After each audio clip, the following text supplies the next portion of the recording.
welcome Professor Deep Narayan Srivastav. He will now be speaking on imaging of complications of tobacco consumption, a radiologist's perspective. We all are aware of Professor Deep Narayan Srivastav. He's a professor of radiology at AIIMS New Delhi. He has his qualifications are MD, MBA, FAMS and FICR. He's very highly academically oriented, as you can know from his publications.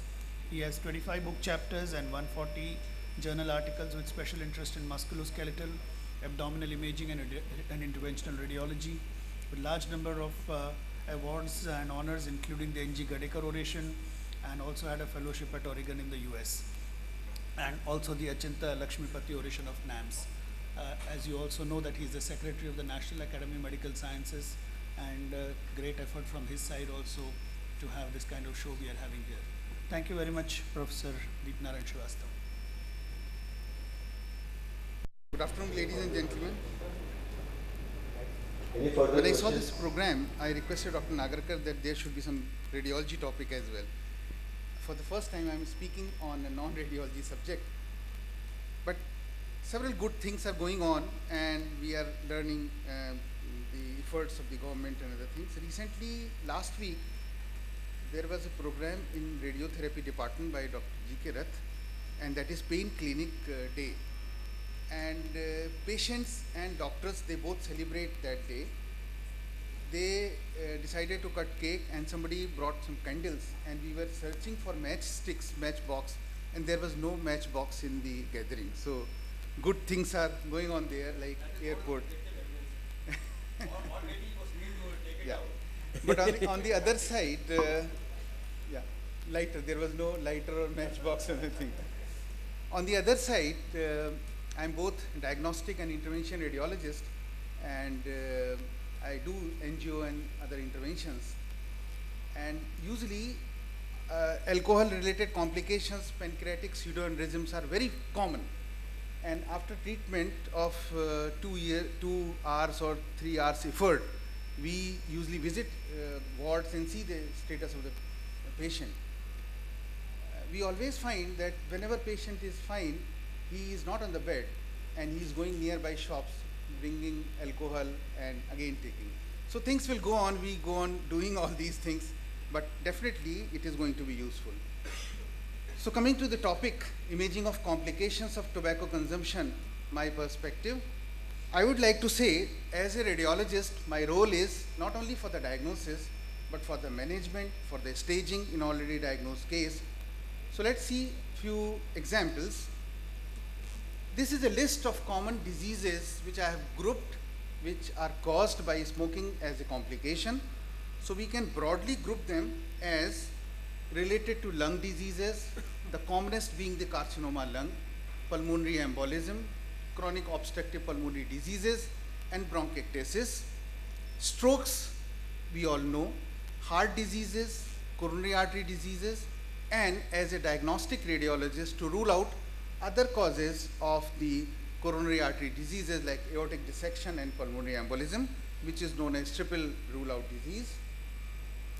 Peripheral vascular diseases, incidents like atherosclerosis, Burgess disease, venous thrombosis, and other like reduced fertility both in male and female, premature, low birth weight, diabetes, eye diseases, cataract, cancers, various cancers, starting from oral, non-smoking related oral cancers, colon cancer, cervical cancer, stomach, pancreas, and many more.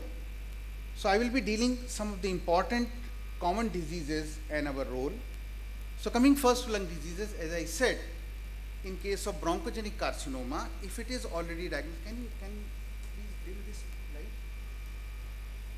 So in a diagnosed case, we are asked to tell about the size of the lesion. Like you can see a big lesion with peripheral undulations, so it may be benign or malignant.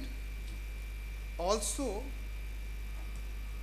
to see the other complications, like you can see the pulmonary artery embolus. Along with that, we also do dual energy, dual phase, and various other form of newer techniques in CT to see the status of the vascularity and to see the entire lung disease and also bronchiectasis and other complications related to the diseases. So as I said, our role is diagnosis, if it is not diagnosed, by doing FNAC, biopsy, or by other lesions, for a staging purpose and for management, which I am going to tell you. So if it is a central mass or a peripheral mass, is it a single lesion or multiple lesion? Is it involving the major structures like ascending aorta, descending aorta, pulmonary artery, bronchus? Is it causing peripheral locations or central location? Is it communicating thick walled cavity, communicating to the airway, air or other fungal ball? Is it involving the diaphragm or peripheral part? If it is an apical lesion, is it invading the ribs? Is it involving the sympathetic chain?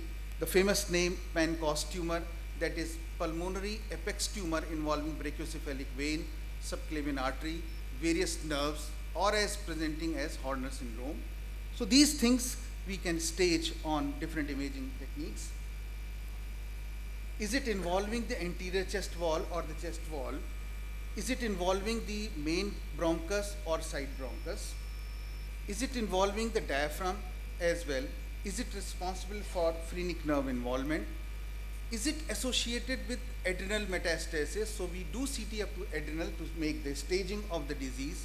Is it involving the various segments of the liver, brain, and on various, as I said, dual energy CT, PET, and other things, staging of the disease. So diagnostic, staging, and treatment. Treatment means if it is inoperable and it is responsible for bleeding, then we can do bronchial artery embolization. If it is involving the superior SVC and is responsible for the drainage system, we can place the stent across the SVC in case of Pancoast tumor.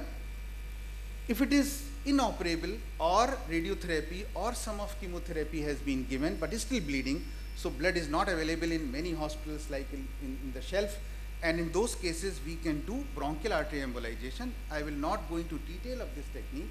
By puncturing femoral artery, we use catheter which is advanced into the aorta, and then we selectively choose one of the bronchial artery. So this is the vascular tumor. By putting the catheter inside this artery, we can use various embolizing material. Embolizing material means the material which can block the arteries, so you can see the vascularity is almost nil. So the bleeding tumor will stop bleeding and we will not require much amount of blood. So in inoperable cases or on treatment cases, we can do these type of intervention techniques like SVC stenting, bronchial artery embolization, and many others. I'm just giving an overview because it is not a focused radiology talk. So coming to the second heart diseases, it is used for coronary calcium scoring, plaque imaging, angiography, and triple out. So coming first to calcium scoring, there are various softwares in which we can choose the artery, we can label them, we can diagnose the stenosis, we can calculate the calcium scoring, which is useful for treatment point of view. These are the softwares on which we can choose LAD and other branches. We can do the processing software, and on the basis of that, we can calculate the amount which is available, and that is calcium deposits along the plaque. We also do plaque imaging because lipid-rich plaque, intermediate plaque, calcified plaque, all these are three different types of plaques, and lipid plaques are more vulnerable than calcified plaques, and this is useful for various form of cholesterol decreasing medical treatment which is used and given along with the coronary artery treatment. We do coronary angiography, and nowadays diagnostic coronary angiography is not used, it is used mainly for the treatment point of view. So diagnostic coronary angiography is done by CT angiography. We use volume rendering techniques and maximum intensity projection, so which demonstrate the arteries in a better way. You can see this is the CT view of the maximum intensity projection, which is showing a tight narrowing, which is confirmed on other surface shaded CT technology. And this is the coronary artery angiogram, which is showing the artery, the same finding diagnostic, which is treated by coronary angiography by putting stent or other form of surgical treatment. So diagnostic angiography has been replaced by CT coronary angiography, because CT coronary angiography not only tells the lesion, also the tandem lesion. Tandem lesion means the lesion adjacent to another lesion, adjacent to another lesion. So all these things, calculation can be planned on CT for the length of the stent, and along with that we can also do plaque and calcium scoring on non-invasive technique. Then in case of post-surgery cases for bypass grafts, there was earlier repeat angiography were regularly done at the course of 2 year, 3 year, or depending upon the symptoms. But nowadays all these things are done on CT coronary angiogram, a non-invasive technique to measure the lima, vena and other grafts. The third indication of doing imaging is acute chest pain evaluation, triple rule out. Triple rule out means along with coronary artery syndrome, there may be aortic dissection, pulmonary embolism, and we all know that this is the aortic dissection. You can see two lumen, one is more white, another is less white, so it is coronary artery dissection. Symptoms are almost similar to coronary artery disease, but if we misdiagnose this from coronary artery stenosis, the treatment is entirely different. And second is, you can see there is pulmonary embolism. So imaging is to rule out these three things which are related to smoking. Coming to peripheral vascular diseases, it is now proved, and there are long year multi-trial studies which have confirmed that the incidence of Buerger's disease, peripheral vascular diseases, aortic diseases, atherosclerosis, all this has more association with smokers, and its incidence is increasing. So you can see here, this is CT angiogram which is showing common iliac artery and the femoral artery. You can see this is superficial femoral artery, this is deep femoral artery, and on the other side, from this portion to this portion, the superficial femoral artery is missing, and you can see there are multiple narrowing tandem lesions, 1, 2, 3 and 4. So all these are replaced by collaterals. So all these things can be diagnosed on CT angiogram, and further treatment by angiogram or by stenting or by surgery is possible after diagnostic CT. You can see in this case, this is main femoral artery, this is knee joint, this is femoral popliteal artery, anterior and posterior tibial. On this you can see there is no anterior tibial, there is no posterior tibial, there is no popliteal, part of the femoral artery is seen, and all these blood vessels are collateral circulation. So these things are more common again in smokers. You can see the atherosclerosis, you can see the missing artery, common iliac from this to this area, which is normal on other side. So all these things, role of radiology before planning any intervention treatment. Now this is the intervention radiology used in this particular patient. You can see this is aorta, this is bifurcation, left common iliac, right is missing from this to this place.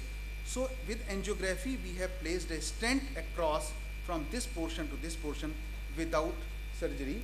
So this is common iliac artery stenting, which is done by intervention radiology technique. So third role as a part of management and treatment. Coming to third big group of diseases which is related to smokers, and that is stroke. And in this, accurate and rapid diagnosis is important, which is done by radiology. To differentiate arterial from venous, this is again a very important fact, because if it is arterial, we can use the anticoagulants and other streptokinase, urokinase. If it is venous, then this treatment is not used. Intervention radiology treatment is possible only after diagnostic workup of that the infarct is there, and second, is it arterial, and third thing, is it hemorrhagic or non-hemorrhagic. You can see few examples. This is the artery which is white seam, this is white sign. This white sign suggests that this artery is non-flowing and blocked. You can see there is an infarct in the lacunar thalamus area. There is a big triangular infarct, but there is no hemorrhage. So all these diagnostic radiology is used for treatment. Role of imaging in acute stroke, accurate and rapid diagnosis, as I said, exclude hemorrhage, because if hemorrhage is there, treatment is entirely different. Then determination of the cause, that is arterial or venous. Then patient selection for therapy in clinical trials. After these two things, we see the trials and the therapy, the window period and the treatment options. So all these is done on imaging. Then complications and other future developments. The CT, as I said, to differentiate hemorrhagic versus ischemic infarct. Hemorrhage almost immediately, that is detects subarachnoid hemorrhage associated. So benefit of CT is rapid, inexpensive, more readily available, and it is frequently done in cases of stroke. Some examples, as I said, this is showing the hyperacute infarct with a arterial thrombus, a big infarct. This is an acute infarct. This is infarct which is involving the frontal and temporal area, and you can see the hyperdense sign artery, which is confirmed of no flow. This is a chronic infarct because the fox is shifted on other side. You can see a big infarct involving frontal and temporal and also of the thalamic area. So these are different cases. Now role of intervention in stroke is up to 60% CT scan is normal. So in such cases, we sometimes do MR as well. So advantages of MR are, it is useful for posterior thing and also for diffusion and perfusion weighted MRI, which can tell about the stages. So you can see there is a big infarct which is involving temporal and posterior area, and on MRI you can see the artery is not showing blood flow, because if other side you can see the black which is showing blood flow, but on the other side there is no flow. Then there is a big infarct here, and just I said in the posterior area, that is posterior fossa, MR is more useful, and on ADC and diffusion weighted we can differentiate acute versus subacute and chronic infarcts. MR is also useful for seeing the carotid arteries. You can see the carotid artery, the branches on both sides, and you can see here there is a narrowing on this side. And catheter angiography is definitely a gold standard, but nowadays after diagnostic confirmation, the catheter angiogram is done for the treatment point of view. It can demonstrate the collateral circulation, tandem lesions. See some example. You can see the narrowing on the catheter angiogram, intracranial stenosis, and you can see there is stenosis and collateral circulation from the other side. So you can see the main artery as well as the collateral circulation. Various forms of intervention treatments are available. You can see this is the narrowing, and beyond that there are no blood vessels, and after streptokinase, urokinase or other form of treatment, you can see the middle cerebral artery is now open after treatment. There are several clot removing devices are available, like endovascular thrombectomy, mechanical thrombectomy, and fibrinolysis techniques. These are some of the examples in which we can use and can suck the clot or can remove the clots and also give streptokinase, urokinase treatment. In earlier talks, we were discussing about the mother smoking and effect on the child, premature and low birth babies and congenital anomalies. These are proved complications of smoking mothers as well as passive smokers. So you can see low birth weight babies, the congenital anomalies, the femoral length, biparietal diameter and other congenital complications can be assessed on ultrasound and later on confirmed on MR as well. We were discussing about the fertility. Smoking, this affects both male and female infertility as well as impotence. So this is used. It also affects the eye diseases, and there are several confirmed studies which show that blindness, cataract, lens changes, AMRD, all these eye lesions are more common in smokers. There are many cancers related to non-smoking, chewing tobaccos, CA esophagus, CA oral cavity cancers, pancreatic cancers. You can see a big cancer in a smoker. This is celiac artery. Various forms of abdominal cancers, colonic cancers, stomach and pancreatic cancers, all these are common. I will not go into details, but we do frequently angiogram in all these cancers and do various forms of intervention radiology treatment like chemoembolization, various forms of intra-arterial chemotherapy to these tumors, and other radiofrequency ablation, laser ablation, and microwave ablation of different type of lesions. And you can see this is a lesion. This is CT, which is showing the perfusion effect. This is just a CT laryngography or laryngeal view, which is showing a mass lesion. So all these techniques are radiology techniques which can show the lesion, which is confirmed by biopsy or by various other forms of laryngoscopy, bronchoscopy, and other things. So to summarize, my role as a radiologist is for the diagnosis, for the staging, for the management. However, the role of radiologist in management is useful when we are knowing about the anatomy, that the intervention radiology is useful in this particular case, not in all cases. We have to compare previous studies. We have to plan accurate planning with correct hardware, and of course, involvement of all the clinicians and other planning. This is just a diagram to show you that you can see this is an intervention radiology technique. You can see just 3 hands, but there are many more hands behind this figure, and clinical workup, proper staging, future of the treatment. All these things are important before planning any form of intervention radiology treatment. So it's a teamwork which leads to success. Thank you very much for your kind attention. Thank you, Dr. Srivastava, for making a very highly specialized subject simple for the audience. Thank you very much again. Is there any queries and questions? Because this is a specialized area, so I think it will be, will not be much questions or queries. But I expect from the younger generation, if anyone related to intervention radiology or diagnostic workup. Yes, please. As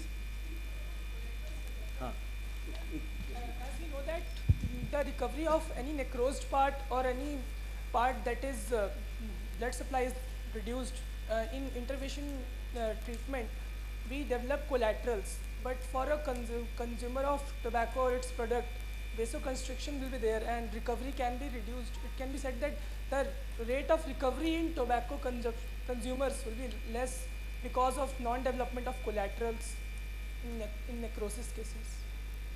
Can we argue? Okay, you are talking about the collateral development. Actually, I am talking about the intervention radiology treatment. If we talk about the peripheral lower limb, if there are collateral circulation and patient is still having the symptoms, then we can think immediate treatment or a long-term treatment. Of course, the cause and effect relationship will remain there. So if patient is smoker, he has to quit smoking and its effect will not be over the night. So treatment is one and the management is different. As far as stroke is concerned, stroke treatment, stroke management, clot removal, fibrinolytic treatment, all these things, they affect upon the collateral circulation. So if collaterals are there, we can decide which form of therapy is required. There are standardized guide-on and various standardized techniques. On that basis, we can decide. If it is hemorrhagic, then the treatment is different. If we do fibrinolytic treatment and later on develop hemorrhage, the course of the treatment may be different from a different patient. So all these things are in combination. One cannot decide one treatment on the basis of one finding. It has to be combined.